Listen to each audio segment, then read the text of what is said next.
আমার ভালোবাসাটা তোমার মতো নয় যে কিছুদিন ভালোবেসে ছেড়ে যাব। আমার ভালোবাসাটা এমন, যাকে ভালোবাসবো তার সাথে সারাটা জীবন কাটাবো। তুমি আমাকে ভালোটা ঠিকই বেসেছিলে, কিন্তু ওই যে বেসেছিলে, ভালোবাসো না।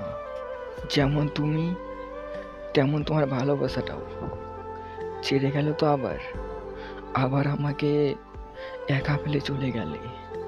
তোমাকে ভালোবেসে তোমার কাছ থেকে আমি একটা জিনিস খুব ভালো করে শিখেছি, যে কাউকে ভালোবাসলে মন থেকে ভালোবাসতে নেই, কারণ সে কখন ছেড়ে যায় তারও তো কোনো গ্যারান্টি নেই। তাই কাউকে আর এখন মন থেকে ভালোবাসি না, এটা আমি তোমার কাছ থেকে শিখেছি।